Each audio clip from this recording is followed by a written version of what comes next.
Let me start with something that rarely gets said out loud. Emotional exhaustion doesn't always look like breaking down.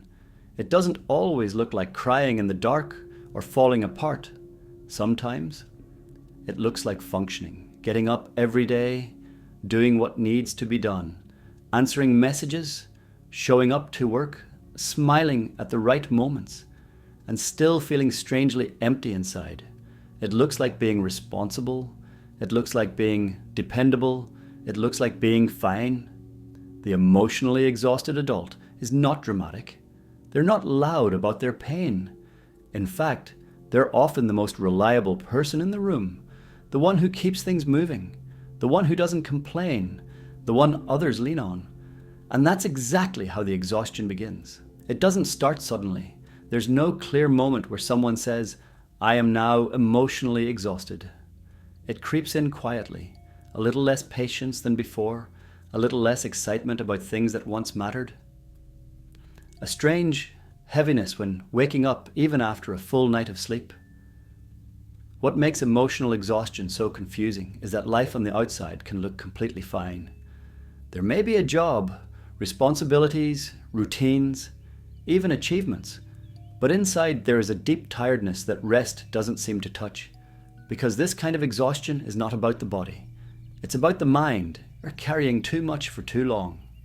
Many emotionally exhausted adults learned early that their feelings were something to manage, suppress, or put aside. Maybe they grew up in environments where being strong was rewarded, but being vulnerable was inconvenient. So they became the mature one, the listener, the fixer, the peacemaker. Over time, they learned a dangerous lesson without realizing it, that their worth came from what they could handle, so they handled everything: pressure, disappointment, other people's emotions, responsibilities that weren't theirs. And because they handled it well, nobody thought to ask if it was costing them something. Emotional exhaustion often develops in people who are deeply empathetic, people who feel things intensely but learn to hide it. People who notice shifts in tone, changes in mood, unspoken tension in rooms. When you're wired this way, the world is loud. Every interaction takes energy. Every relationship requires emotional labor. And when there is no space to unload that weight, it starts to pile up. At some point, the nervous system gets tired of being alert all the time. And this is where something subtle begins to change. Not sadness, not anger, but numbness. And that's where the next part begins. Numbness doesn't enter because someone stops caring. It enters because caring without rest becomes unsustainable. When the nervous system stays alert for too long, it looks for ways to survive.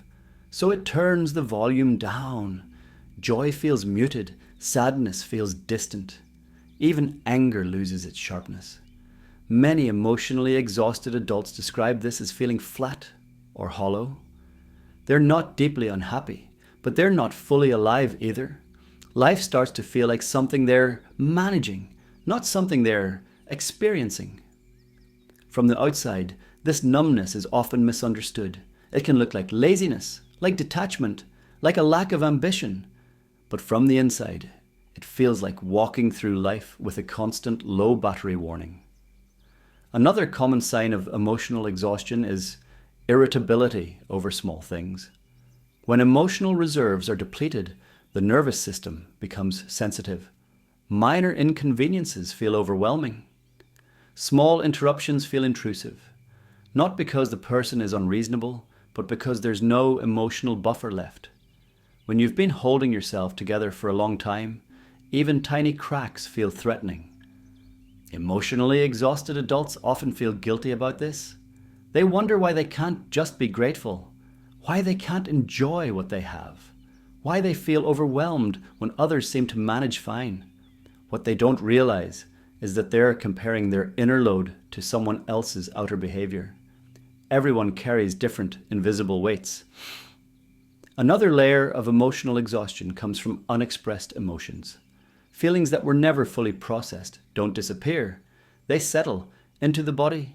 They show up as tension, restlessness, shallow breathing, chronic fatigue, a constant sense of unease. When adults don't feel safe expressing emotions, they learn to intellectualize them instead. They explain how they feel rather than actually feeling it. They analyze instead of releasing. Over time, this creates distance from their own inner world. They become very good at understanding emotions, but not at experiencing relief from them. This is why emotionally exhausted adults often feel disconnected from themselves. They know what they should feel. They remember what they used to feel. But accessing it feels difficult, like trying to recall a song that's just out of reach. Relationships often become complicated during this phase.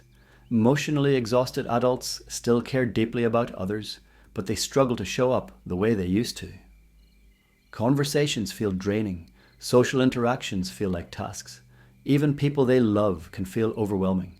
This creates a painful inner conflict. They want connection, but they don't have the energy for it. They crave closeness, but they also crave solitude, so they withdraw. Not because they don't care, but because they're tired of giving more than they have. Unfortunately, withdrawal often leads to misunderstanding. Others may interpret it as disinterest, as emotional distance, as change. This can reinforce the exhausted adult's belief that they're failing somehow, and that belief only deepens the exhaustion. There's also a quiet grief that comes with emotional exhaustion. Grief for the version of themselves who felt lighter. Grief for the excitement they once had. Grief for the ease with which they used to connect. This grief is rarely acknowledged because it doesn't come from one specific loss. It comes from accumulation. Years of small sacrifices, unspoken compromises, emotional self-denial. Another painful shift happens around identity. Many emotionally exhausted adults define themselves by what they do for others. So when their energy runs low, they don't just feel tired, they feel useless. If they can't give support or perform at the same level, they begin to question their value. This creates a cycle. Rest feels uncomfortable. Slowing down feels like failure. Doing less feels like being less. So even when they're exhausted, they keep pushing. They tell themselves things will get better after this deadline, after this responsibility, after this phase of life. But there's always something else waiting. Emotionally exhausted adults are often high functioning. That's what makes their struggle so invisible. They show up, they get things done, they meet expectations. But inside, they're running on borrowed energy. Over time, this gap between external functioning and internal depletion becomes harder to maintain. Motivation fades, concentration drops, even small decisions feel heavy. Even things that once brought meaning start to feel distant. This isn't because they've lost their purpose. It's because their emotional system is asking for care. At its core, emotional exhaustion is a message, a quiet one at first, but persistent. It says something needs attention, something has been ignored for too long. And in the next part, we'll talk about why healing doesn't begin with fixing everything, why pushing harder makes things worse, and why what emotionally exhausted adults need most isn't motivation, it's safety. Emotional exhaustion doesn't mean someone is broken. It means they've been surviving for a long time without enough emotional nourishment. And the first step toward healing is not fixing everything. It's not optimizing your life. It's not pushing harder. It's noticing. Noticing the fatigue beneath the productivity. Noticing the numbness beneath the calm. Noticing the sadness beneath the strength. Because awareness is where reconnection begins. And reconnection is what the emotionally exhausted adult has been missing most. This is not the end of the story. It's the point where something important starts to shift. The nervous system doesn't just need rest, it needs safety. For many emotionally exhausted adults, safety has been missing for a long time. Not physical safety, but emotional safety. The kind that allows someone to say how they feel without consequences. The kind that allows mistakes without shame. The kind that allows rest without guilt. When a person grows up learning that love, approval, or stability is conditional, their nervous system stays alert even in calm moments. Relaxation feels unfamiliar. Silence feels suspicious. Doing nothing feels wrong. So even when life slows down, the mind keeps scanning for problems. This is why emotionally exhausted adults often struggle to be present. Their thoughts jump ahead. They replay conversations. They anticipate needs. They plan for outcomes that may never happen. This constant mental activity is exhausting, even when the body is still. Another overlooked part of the emotional exhaustion is self-abandonment. Over time, emotionally exhausted adults become experts at overriding their own needs. Hunger, emotional discomfort, overwhelm, sadness. All of it gets pushed aside in favor of what must be done. At first, this feels responsible, mature, even admirable. But slowly, it creates a split between who they are and what they allow themselves to feel. They stop checking in with themselves because they already know the answer will be inconvenient. This is how people lose touch with their inner signals. They don't know they're tired until they're depleted. They don't know they're hurt until resentment builds. They don't know what they want because they've been focused on what's required. Many emotionally exhausted adults describe feeling like they're living life from the outside, like they're watching themselves move through routines. They're present, but not fully there. This dissociation is subtle. It develops gradually. And because it feels normal, it's rarely questioned. Another layer of exhaustion comes from the pressure to be emotionally intelligent all the time. Emotionally exhausted adults are often self-aware. They understand their patterns. They can explain their feelings. They know why they react the way they do. But understanding without release becomes another burden. They tell themselves they shouldn't feel this way because they know better. They rationalize their pain instead of honoring it. They stay calm even when something hurts deeply. This constant regulation takes energy. There is a quiet loneliness that comes with being the stable one, the listener, the composed one, the one who doesn't fall apart. People assume you're okay because you seem okay, and after a while, you stop correcting them. Emotional exhaustion also changes how time feels. The future feels heavy, not because it's bad, but because it requires energy you're not sure you have. Even positive plans start to feel like obligations. Even good things feel like effort. This creates a subtle sense of dread, not about one specific event, but about continuation. How long can I keep this up? That question hums beneath the daily life. Many emotionally exhausted adults feel shame about this. They believe they should be grateful that others have it worse, that they're lucky compared to many. Gratitude becomes another way to silence themselves. But gratitude cannot replace emotional truth. Both can exist. One cannot cancel out the other. Another overlooked truth is that emotional exhaustion often appears during identity transitions. Becoming an adult means taking on roles that require emotional labor. Professional roles, family roles, social roles, the role of being reliable. When these roles pile up without enough support or acknowledgement, exhaustion follows. Many emotionally exhausted adults feel like they disappeared somewhere along the way. Not suddenly. Gradually, their preferences softened, their passions dimmed, their voice quieted. They didn't choose this consciously. It happened through adaptation. They adapted to expectations, to demands, to survival. And adaptation, while useful, is not the same as fulfillment. One of the hardest truths is admitting they need something different. Not better, not more successful, just different.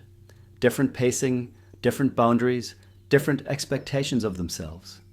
But changing patterns feels risky. Familiar exhaustion feels safer than unfamiliar rest, because rest requires slowing down enough to feel what was postponed. And that can feel overwhelming. So many emotionally exhausted adults stay busy, not because they love their being busy, but because busyness keeps deeper feelings at a distance. When things slow down, emotions surface. Disappointment, anger, grief, longing. Not all at once, but enough to feel uncomfortable. This is where compassion becomes essential. Emotional exhaustion is not a personal failure. It's a system response, a response to prolonged emotional demand without adequate recovery. The mind and body are doing their best to cope. Healing doesn't begin with drastic change. It begins with small permission. Permission to rest without earning it. Permission to feel without fixing. Permission to say no without explaining. At first, this feels wrong. Guilt often appears immediately. But guilt is not a sign of wrongdoing. It's often a sign that old conditioning is being challenged. Another important shift is learning the difference between responsibility and over-responsibility. Emotionally exhausted adults tend to take on emotional ownership for things that aren't theirs to carry. Other people's moods, other people's reactions, other people's comfort. Letting go can feel selfish at first, but it's necessary. You cannot regulate everyone else and still have energy left for yourself. Learning where you end and others begin is not cold. It's healthy. And slowly, as boundaries form and safety increases, something begins to return. Not all at once, but gradually. Energy, presence, a sense of self. Emotional exhaustion doesn't disappear overnight, but it does soften when someone finally stops abandoning themselves. And that quiet shift, the moment someone begins to listen inward again, is where real healing starts. If any part of this felt familiar, you're not alone. Sometimes understanding is the first form of rest. If you want to explore this further, you'll find more conversations like this here.